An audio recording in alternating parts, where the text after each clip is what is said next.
میں کمرے میں پچھلے 31 دنوں سے فقط اس حقیقت کا نقصان گننے کی کوشش میں الجھا ہوا ہوں کہ تو جا چکی ہے۔ تجھے رائگانی کا رتی برابر اندازہ نہیں ہے۔ تجھے یاد ہے وہ زمانہ جو کیمپس کی پگڈنڈیوں پہ ٹہلتے ہوئے کٹ گیا تھا؟ تجھے یاد ہے جو قدم چل رہے تھے، ایک پیر تیرا تھا اور ایک میرا؟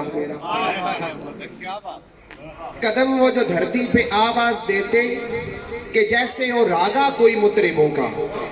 قدم وہ جو دھرتی پہ آواز دیتے کہ جیسے ہو راگا کوئی مطربوں کا۔ قدم جیسے ساپا کا ماپا کا سارے، وہ طبلے کے ترکھٹ پہ تک دن دھنک دن تنک دن دھنک دن ہم چل رہے تھے۔ قدم جو مسلسل اگر چل رہے تھے، کتنے گویوں کے گھر چل رہے تھے، مگر جس گھڑی تو نے اس راہ کو میرے تنہا قدم کے حوالے کیا، ان سروں کی کہانی وہیں رک گئی۔ کتنی فنکاریاں کتنی باریکیاں، کتنے کلیاں بلاول گویوں کے ہونٹوں پہ آنے سے پہلے فنا ہو گئے۔ کتنے نصرت فتح، کتنے مہدی حسن منتظر رہ گئے کہ ہمارے قدم پھر سے اٹھنے لگے۔ تجھ کو معلوم ہے جس گھڑی میری آواز سن کے تو ایک زاویے پہ پلٹ کر مڑی تھی، وہاں سے ریلیٹیوٹی کا جنازہ اٹھا تھا۔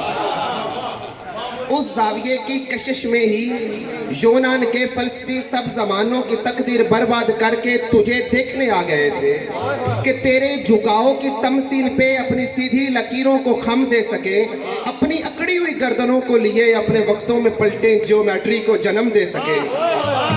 اب بھی کچھ فلسفی اپنے پھیکے زمانوں سے بھاگے ہوئے میرے رستوں میں آنکھیں بچھائے ہوئے اپنی دانست میں یوں کھڑے ہیں کہ جیسے وہ دانش کا منبع یہیں پہ کہیں ہے، مگر مڑ کے تکنے کو تو جو نہیں ہے۔